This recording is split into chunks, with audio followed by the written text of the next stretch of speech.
Krishna Chaitanya Prabhu Nityananda Shri Advaita Bhagavad-Gita Jnana-Gana-Salakaya Tatturundatam Yena Tajmai Sivurave Namah Sri Chaitanya Manobhistam Jabdam Vino Bhutare Vayupadramaya Vitatri Sammatantikam Sri Krishna Chaitanya Prabhu Nityananda Shri Advaita Gadadhar Srivasadi Gaura Bhaktivinoda Hare Krishna Krishna Krishna Hare Hare Hare Rama Rama Rama Hare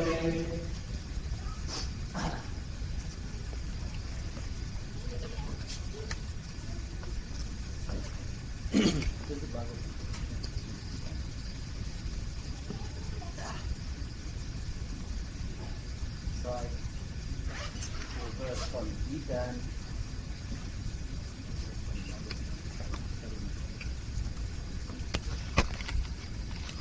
Sarvayonishikantaya mutaya sambhavantaya tasam brahmamatyoneraham bhaji aham vijapata. It should be understood in all species of life of Sanakunti. It should be understood that all species of life of Sanakunti are made possible by birth in this material nature, and that I am the seed-giving father.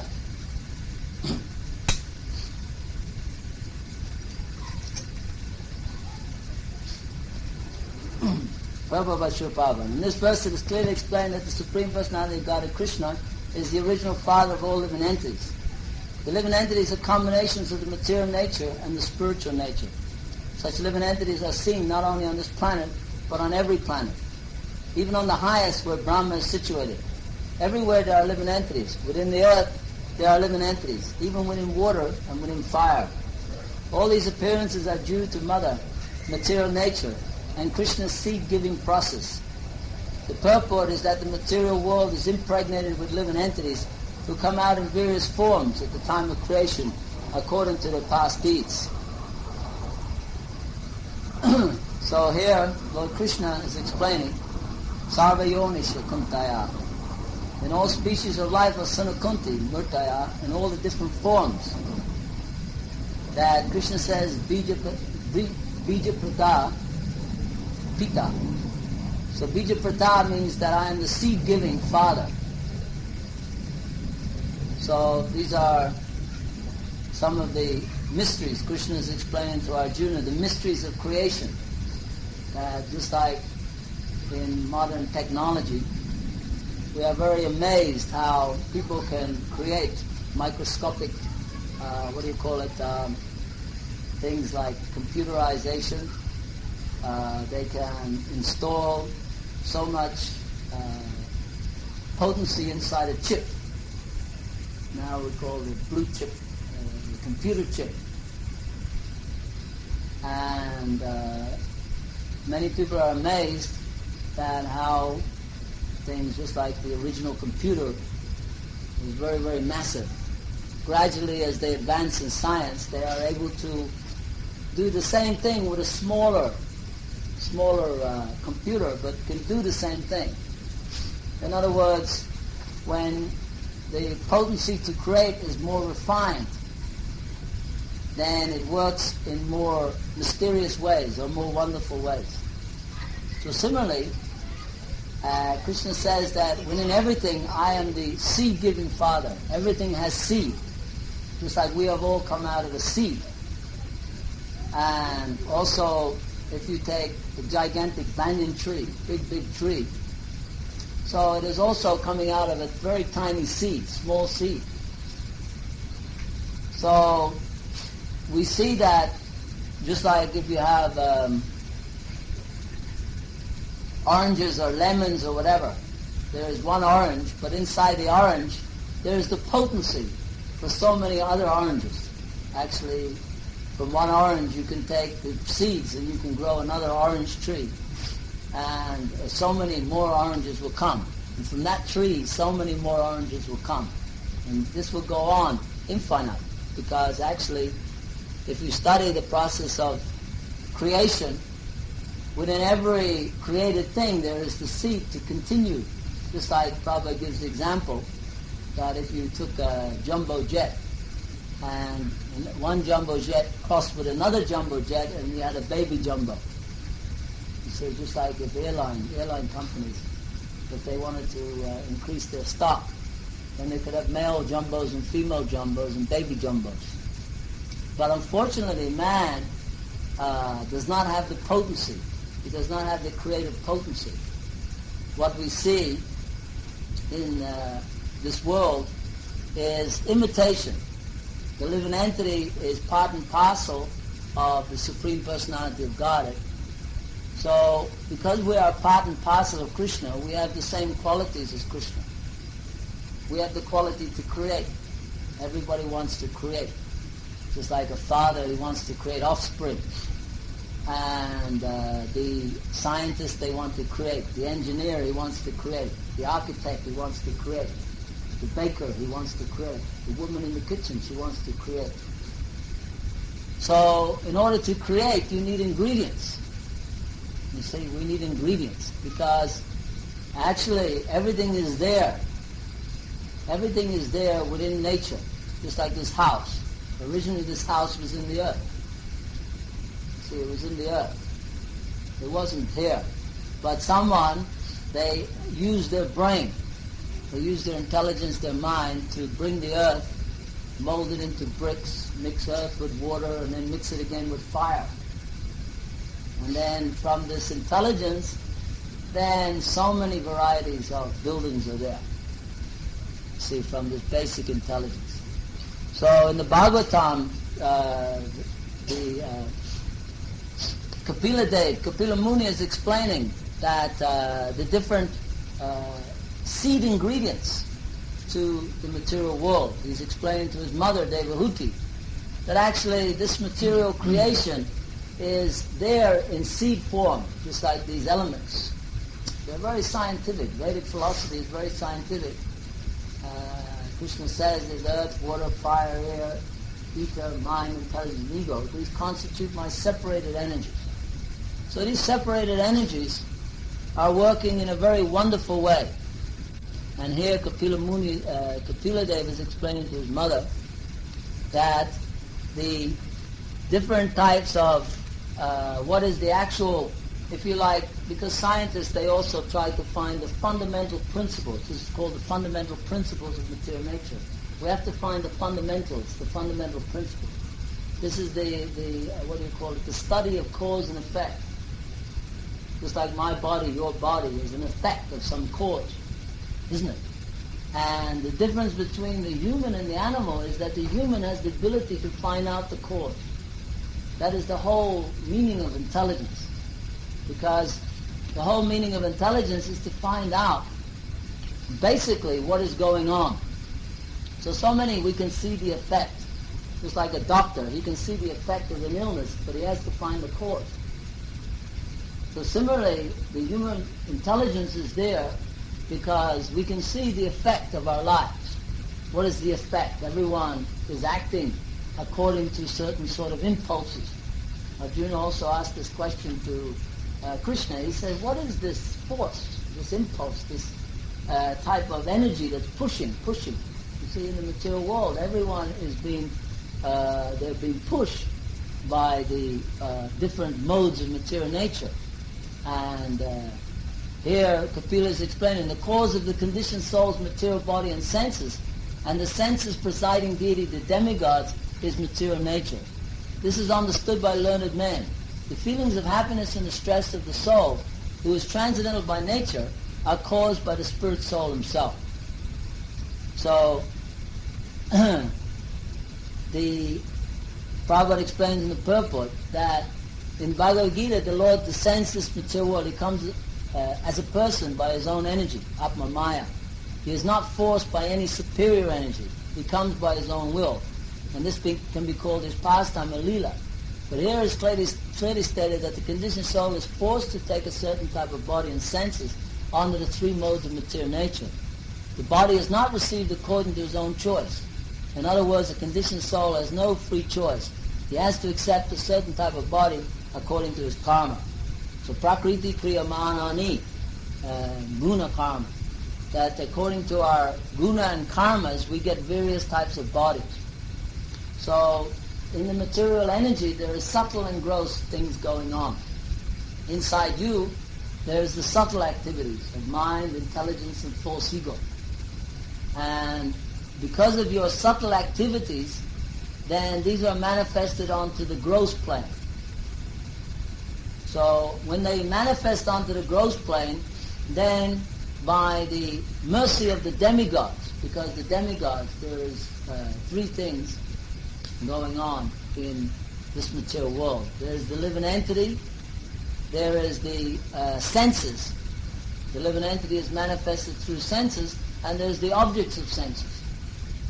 So this interaction between senses and sense objects is the cause of karma.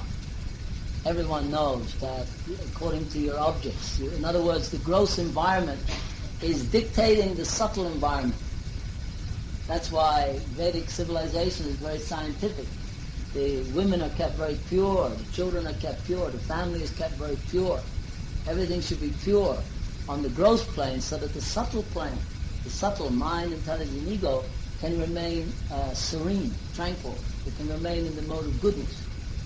And that's why in Hindu families or in Indian families, they're very meticulous and particular about who they associate with, how they associate, how their children are behaving, isn't it? In every family, they want to see that the children come up very pure. Even if someone is a debauchee, some of these people, they're drinking, smoking, or chasing women. But they don't want their children to be like that. Isn't it? Even you see people, even in Hindu families, Indian families, they also go to casinos and drink and this and that. But they wouldn't like that their children are there. Isn't it? They wouldn't like to go to a casino and find their son. He's doing the same thing. So this is the principle that we want to, this is called dharma.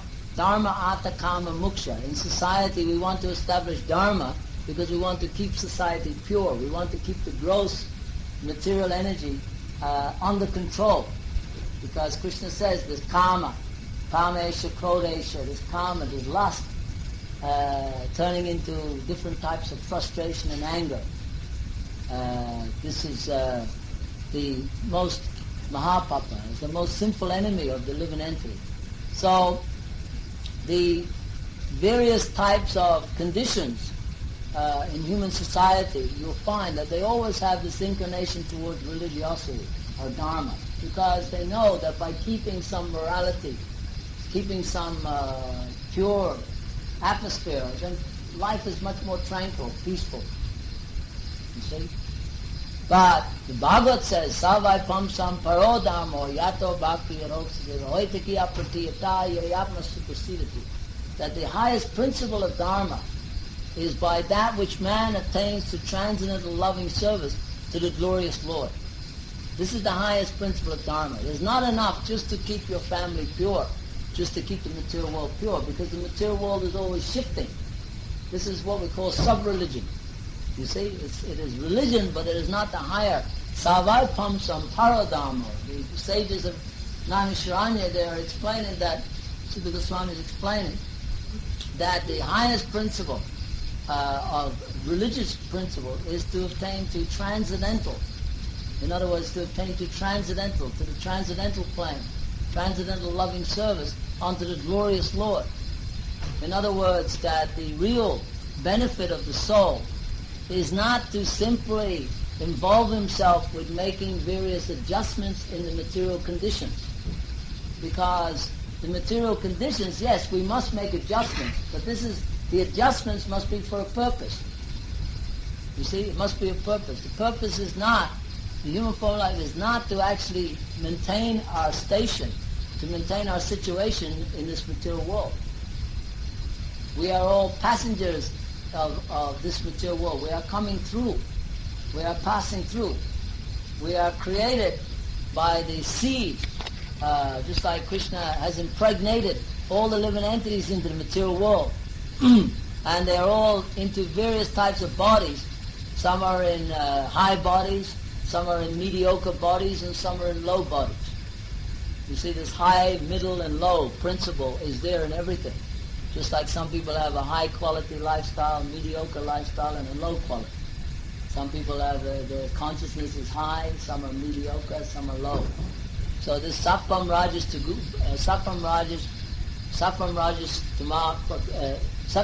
Tamayati, Guna Prakriti Sambhavati. Krishna says that these qualities of material nature, goodness, passion and ignorance, they are always intermixing. So the combination of senses and sense objects bring about amazing interreactions of cause and effect. So the living entity in the material world, he has a material body, and the material body is made up of different senses. The senses of seeing, hearing, smelling, tasting, touching, then the active organs. You're taking one element, but you're making so many varieties. You see, according to people's taste. So according to the taste, the demigods create various varieties. The living entities have various types. This is Adi Devaka, Adi Devaka, Adi Bhautika, Adi Atmika. That according to the different desires of the living entity, therefore the Devas, they are creating various types of planets, various types, just like on this planet there are so many types of variegatedness. If you go in the water, there's varieties in the water, there's varieties of fishes and mammals and different types of mouths and different types of bodies, different types of eyes. Just like there's one fish, someone was telling me, he has a little hook and on the end he has some bait. So when the other fish come to get the bait, he eats it. You see? Oh, this is the, as it says in the Gita, the material nature is endlessly mutable. There's always endless mutations and permutations. So there's various types of central activity. The basic principle is the same. The fish is looking for something in his belly. So nature is creating all sorts of varieties to trap. Just like one animal, he can trap another by various types of power. He may be more faster, or he may be more intelligent, or more crafty, or more, violent. So, if you study though, the basic principle in all of these varieties is to give some pleasure to the senses. Basically, to give some satisfaction to the senses. That everybody wants to make, basically, the senses happy. They want to give some pleasure to the senses. People like to, just like if you go to different countries, you see that they listen to different types of music. In Arab countries, they listen to Arab music. They're mad out there. Even though it sounds, to an outsider may sound appalling, but they can listen for hours and hours and days. And then if you go to India, they have a different types of sounds they listen to. And in Europe, you go, they have rock music and guitar music, and so many. Some people, they hate it. One man's food is another man's poison. This is the principle. That one man is, because this is called conditioning. You see, if you're born into a Gujarati family, then you have Gujarati taste. If you're born in a Punjabi family, Punjabi taste.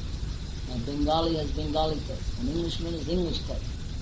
Or Irish taste. It's not that the so-called freedom is there, that everyone has freedom. Like this idea that everyone has free taste. No, taste is conditional. In the material world, everyone is conditioned by various types of taste. They're according to their birth. According to their birth and their karma, and according to the guna, the quality of nature. So there are various types. As soon as you're born into a particular family, you have a particular type of body. Just like your car. If you are in a good family, you may get a good car. And if you're in a poor family, you may get an old banger, as we call it in England, the old heap of junk. Depends on, So when you're sitting in the good car, even if you're a poor man, you feel very wealthy. You sit in a Rolls-Royce car, isn't it? You feel very, I'm Rolls-Royce. Even you forget that you didn't have any money. If you sitting in that. So this is the nature of consciousness. That consciousness from the moment of conception in the womb, immediately that destiny is there. Destiny. From that moment that child takes birth in that womb. Because the living entity takes shelter. In particular, just like Krishna says, I am that seed. So Krishna is the seed-giving father. He is putting that seed within the actually, although materially the father is doing it, but without the mercy of Krishna, that child cannot enter there. And once the child is there, then he will grow up in that family. If he's born into a beggar's family, he will be unfortunate condition. If he's in a very rich family, he will have very fortunate condition materially. He will have good looks, high wealth, high parentage, good education, good quality. But these are all according to birth. So therefore, intelligent person can understand that actually I am born into various types of conditions according to my previous activities in the material world. So now, let me be very careful about my activities. You see, this is intelligence, that I should be very careful, because now what do I do? What do I do? In this human form of life, as it says in the Vedanta, Tata Brahma Jignasya, that now time is to go to Brahman.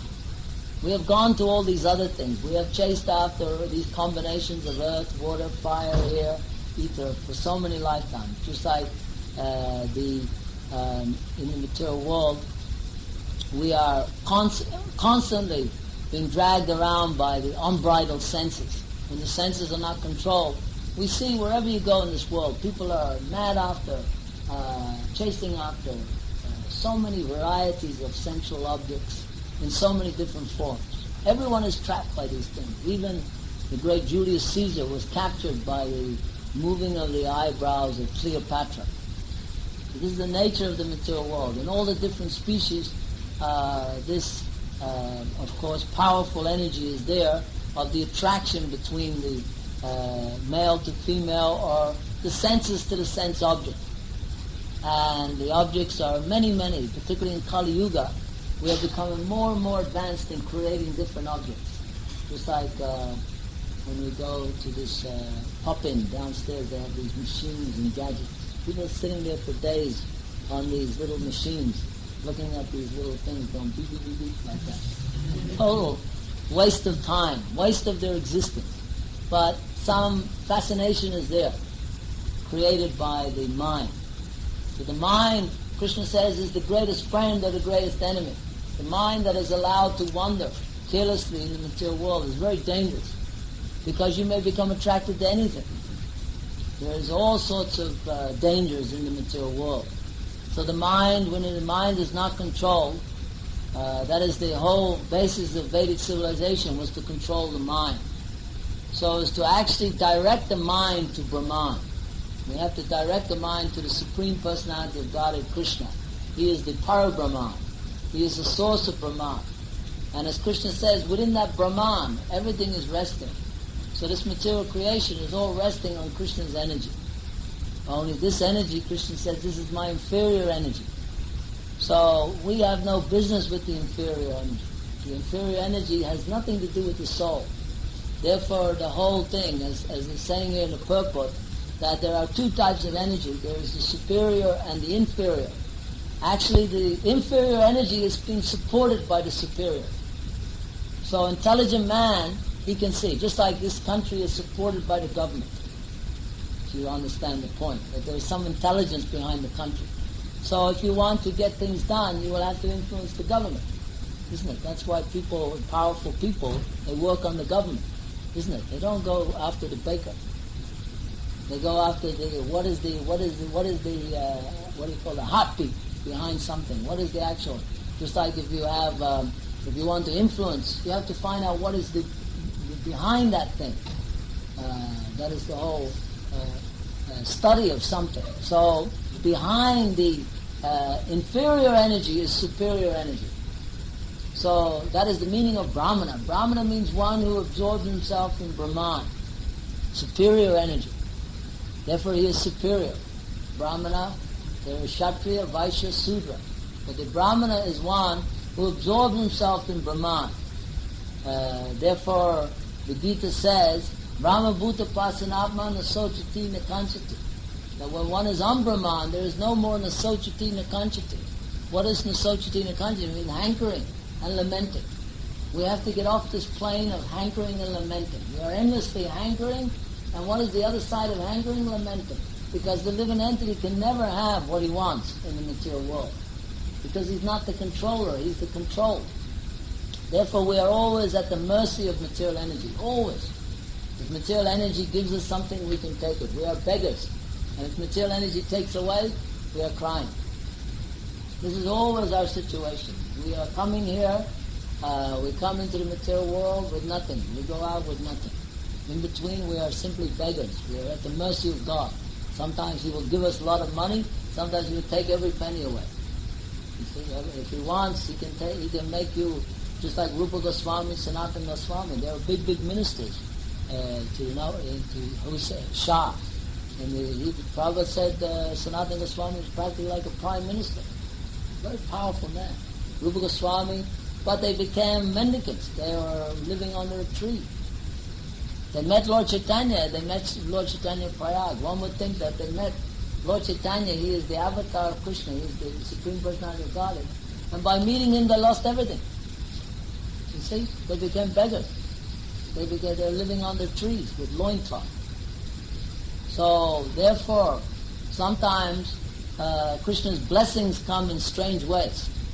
Many people, when they look at God, they want blessings. God, give me this, give me that. Actually, if God is very kind to you, He takes everything away because He wants to reduce your attachment.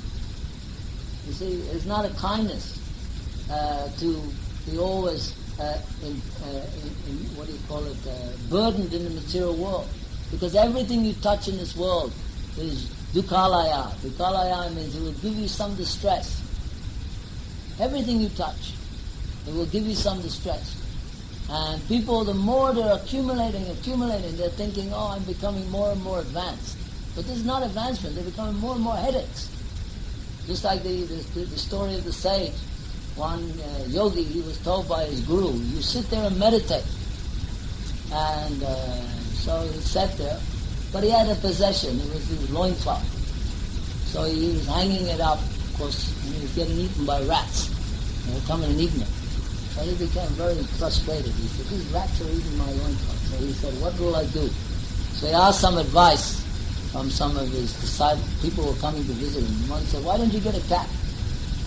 Well, that's a good idea. If I get a cat, it'll chase the rat. And I'll keep away the rat. So he got a cat, and he chased the rat. But then the cat was hungry all the time. So he thought, how am I going to keep this cat here? He won't stay. If I don't look after the cat, he won't stay and chase the rats. So he decided, someone said, why don't you get a cow? I'll give you a cow. And then when I give you a cow, you can feed the cat, and the cat will chase the rat.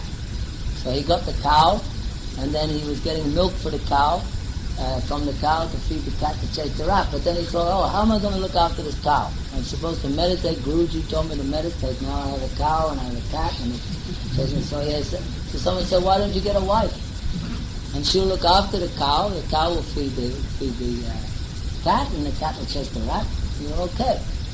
He said, oh, maybe a good idea. So he got a wife. And the wife was looking after the cow to feed the cat to chase the rat. But then the wife, she wanted children. So he thought, oh, what am I going to do now? Here I have a wife, and if she goes away, the cow will not get milk, the cat will leave, and it's the same problem again. So he had children. When his guru came to him, he was amazed. This man had a house, he had a wife, he had children, he had so many things. So this is the nature of the material world. Everywhere you move, it creates another problem. So Vedic civilization is not this Western idea that money, give me money, honey, chasing. This is the wrong idea. Actually, the Dominical life means to live very simple. Simple living and high thinking. Because life is very short. We come here for a very short time and we have to leave. We're not staying here. This is not the place for us to stay. Just like if you get on a train, you have to get off. Why? If you get on a train and you start making curtains and carpet and bringing color television and this, people will think you're mad. They say, what is this lunacy? So similarly in the material world, we are here for a very short time. People think it's a very long time because this is Maya. Maya means the illusionary energy. But actually, we're here for a few minutes.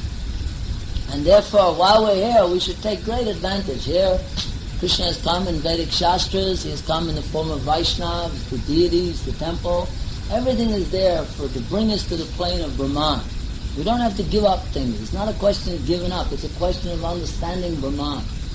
How Brahman is working, how Krishna is working, what is the nature of Krishna, what is the qualities of Krishna. So we have to situate ourselves on the higher plane. The higher plane means we have to enter into Krishna's eternal Leela. The Leela in the material world, as Prabhupada says here in the purport, it is forced upon us. It is a forced Leela. This body we have gotten by our designated consciousness. Designated consciousness is not free consciousness. The living entity originally belongs to free consciousness. Just like if you stand up in a room in one place, you want to go somewhere, you want to move. This is freedom. The nature of consciousness is free, a free agent. But in the material world, consciousness is conditioned by what do you call it, force. The conditions are there. Birth, it's a condition. Old age is a condition. Disease, it's a condition. Death is a condition. So therefore, we have to situate ourselves in our eternal Leela with Krishna. And this is explained by Srila Rupa Goswami. All of us, we have our eternal Nitya Leela. So this is why it's called Sanatan Dham. Not material Dham. Just like this, God give me this, God give me that, give me this, give me that. This is not Dharma. Dharma means, Sanatan Dharma means the function of the soul is actually to love Krishna, to serve Krishna, to understand Krishna, to understand our relationship with Krishna. So in this lifetime, we can do that by devotional service. We can offer. Krishna says, Bhaktam Pushpampalam Toyam Yomi Bhakti Priyas. You simply begin your devotional service. In this material body, you can understand that I'm very unfortunate I have a material body, but let me make the best use of a bad bargain. Use the body to serve Krishna. You can do so many nice services for Krishna. Because Krishna, He is very kind. He is always hankering that the living entity, because we are serving Krishna in the material world, but we're serving His gross elements. We are serving His material energy. We are serving indirectly. Krishna says, this is my separated energy, O Arjuna. This energy we are serving. We are serving, just like these bodies are made up of earth and water, etc. So we are serving this body. We are serving other bodies. They're all made up of the same combination of matter. So therefore we are serving indirectly. So not that we should stop that service, but we should understand that this is inferior plane. Let me engage in the higher service. Higher service means let me engage directly in Krishna Seva. So in the family, in the house, you should have deities. The deities should be the center of the house. You should make them nice prasada, do nice kirtan like we're doing. Regularly have kirtan, read from the Shastras. That way your children will become situated in Brahman. That will save them. Otherwise, simply the modern tendency is to think that if I situate them with lots of money, then they're protected. No. So many rich people have gone to hell. It's not a wealth that saves you, or some sort of material security. But actually, if we become bhaktas, if our family become devotees, if we constantly hear nitya, as we say, naista prayeshu bhadreshu nityam bhagavata sevaya. That every nitya means always hearing the Srimad Bhagavat, always hearing this knowledge, because this knowledge is food for the intelligence. We have to feed, just like we're feeding our stomach. We have to feed our intelligence. Because that thing needs the food of Srimad Bhagavatam so as to save us from becoming victimized. Otherwise, as Krishna says in the Gita, one has to control the lower self by the higher self. And thus with spiritual strength, one can conquer this insatiable enemy of lust.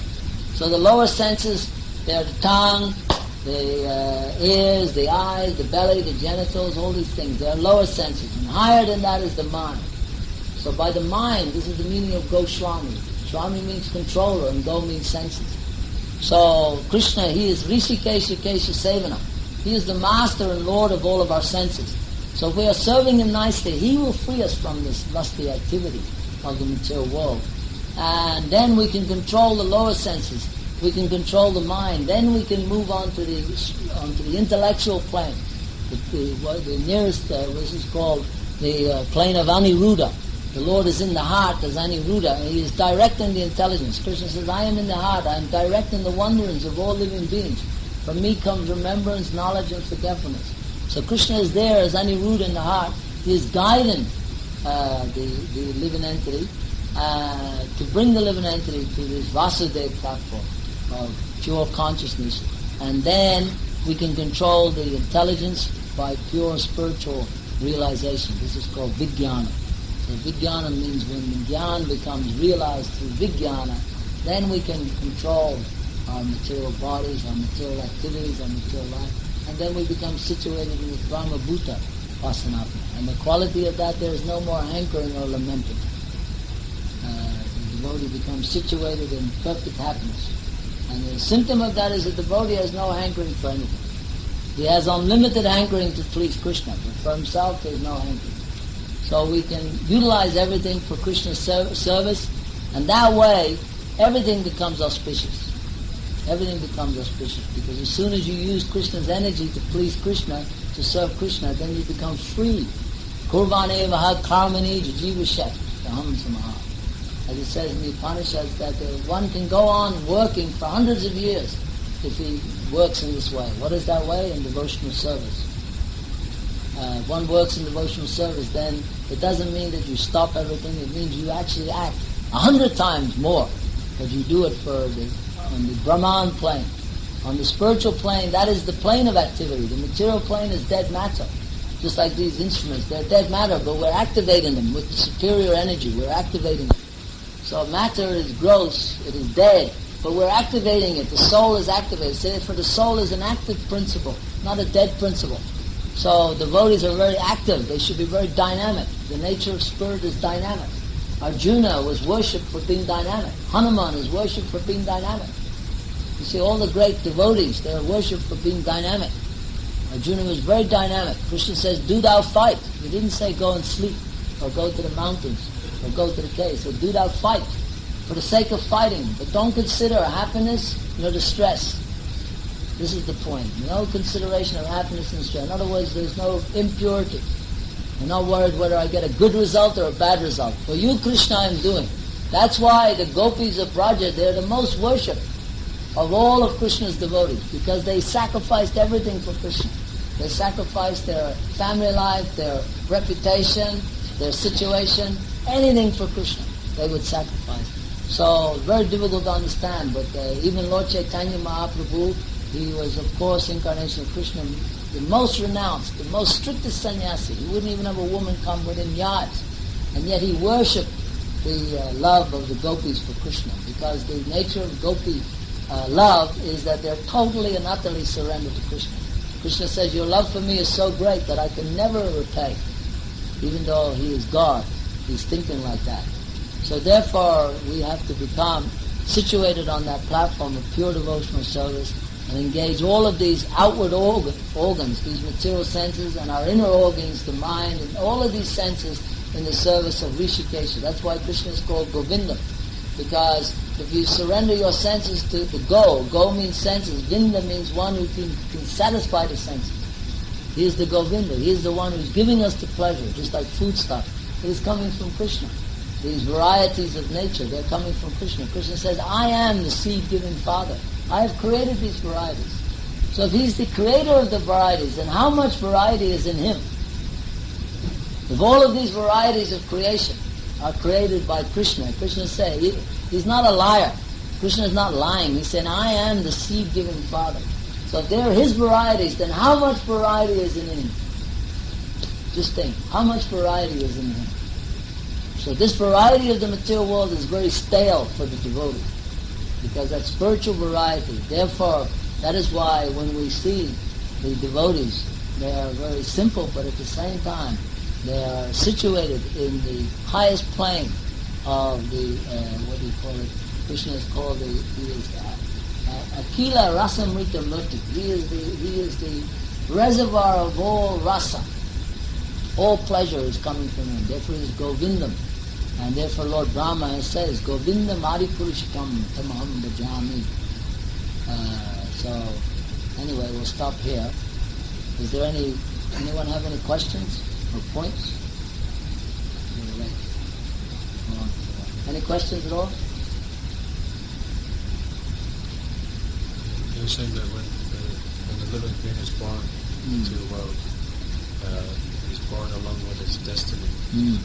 So could you explain how we're in the material world we're sort of predestined, but at the same time we are creating new karmas? There are different types of karma. Karma that is lying as seed. Seed means that in the heart there is karma coming up in the seed form. And there is that karma which is what do you call it, fructifying. It's like a fruit, it's fructifying. So that karma is just about to come up. And then there's that karma which is manifesting at the present moment, and then there's the karma that we're actually engaged in. So karma is like different levels of fructification. It's like a flower. It's in seed, it's growing, and then it manifests in the form of activity. So that's why in the heart the seeds are there, and they are watered by activity. Just like many people, they find sometimes they do something. Oh, why did I do that? They're embarrassed because it is from some previous karmic activity that they've done. Therefore, it's like if you do something now, later on that'll again cause you to act. It becomes seed.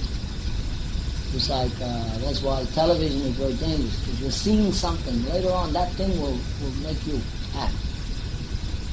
You see, very dangerous. Just like your mind is like a camera, you're taking photographs. So later on when you look at the photos, again your memory is activated, isn't it? So the mind is like a camera, it is photographing in the material world so many things, and they become the seeds for new activities. So that karma is also there, that the interaction between material nature and the living entity. So as you're acting in the material world, just like now, I may be doing something. So I'm doing that, I'm getting the reaction for that, but I'm also creating a new seed. You understand? That's why activities are so dangerous. Suppose I'm engaging in illicit sex act, and later on again I'll be pushed to do that thing. You see? Because the nature of the living entity is that he has no higher taste. He is working on, in the material world we are working on lower taste. Lower taste means our experiences. So we are in conditioned life under certain conditions, just like an elephant. An elephant is attracted to the objects which attract the elephant, isn't it? It's not, an elephant doesn't start behaving like a butterfly. He's an elephant. A butterfly is a butterfly. A crow is a crow. A dog is a dog. See, you don't see a dog suddenly behaving like a giraffe. They have their conditioned nature. Everyone has their conditioned nature. And according to that, they're doing more activities, and again they're doing. This is called chewing the chew. They're constantly chewing the same old thing over and over again. So, karma is a very, very intricate thing. The different types of fructification and manifestation of karmic actions.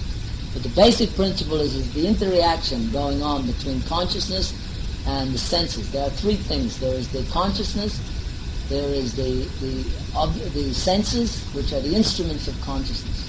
Just like thinking, feeling, and willing comes through your senses, isn't it? So the senses are acting, and then there's the objects. So there's the doer, the instruments, and the object. So these interactions are between the demigods. They create the object, and they're the lords of the senses. So what's happening is that the demigods create wonderful varieties. That's why people want to go to heaven. They want to enjoy beautiful varieties of objects, isn't it? And then the senses are the instruments according to your instruments. Now if you get good instruments, you can have good pleasure. Just like a hog, he hasn't got very good instruments, so he's in the sewage. He ends up eating the sewage because his senses are not very good. He has a big nose, and he has a big fat belly. So basic principle is there, eating, sleeping, mating, fending. But according to the various varieties, 8,400,000 species, there's so many varieties of different types of sensual activity. But the basic principle is the absorption of the senses with the sense objects. And as long as that thing is going on, the soul remains in a bewildered state, because he's always been forced to act by the different modes, because the modes of nature are the different qualities of interaction. Sometimes you're acting in goodness, and therefore your objects tend to be good. Someone who's situated in goodness, he surrounds himself, just like the swan surrounds himself with the beautiful transparent lake and the trees and things. You don't find a swan in your garbage trying to get some rubbish. So, but when one is impassioned, then he surrounds himself with passionate things. Just like in Western countries, they have, high-tech things, they have big houses, big skyscraper buildings, fast cars, motorways. Their whole life is so passionate because that is their consciousness and passion. And then those who are ignorant, you can see they're ignorant, they're just lying, getting intoxicated, sleeping, eating, having some sex. So it's very scientific how it is working.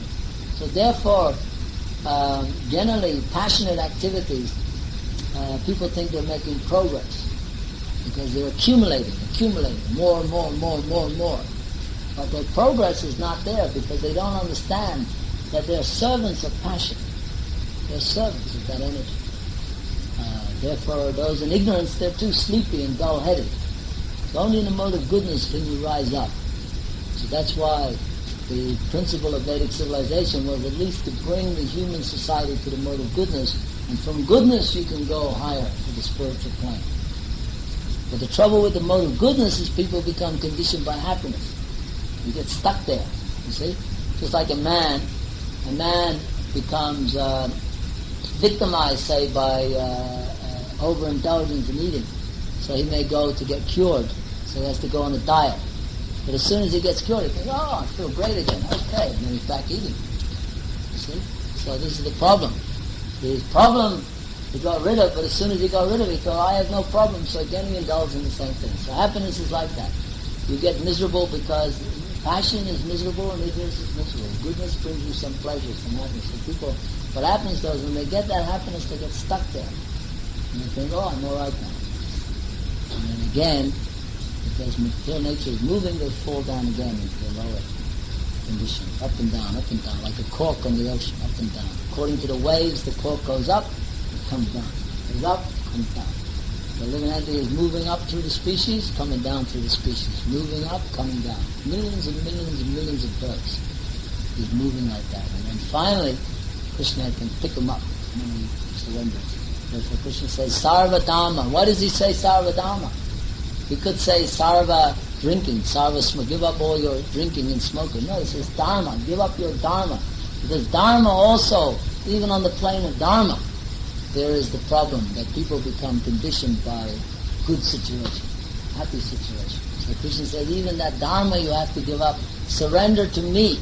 That is beyond Dharma. That is called Sanatana Dharma. So generally in society we see, in these societies, they create a nice arrangement, don't hit your neighbor, don't steal your neighbor's goods, don't encroach upon one another. They have good banking systems so your money's safe. They have religious systems so that you don't cheat, don't lie, don't pilfer, they get rid of prostitution. All these things they keep away. But unfortunately, we don't understand that this is the basic principle. It's not the higher principle. Higher principle, you have to go beyond that. You have to go beyond this good material situation. Okay, I think we finished it. Okay, thank you very much. Hare Krishna.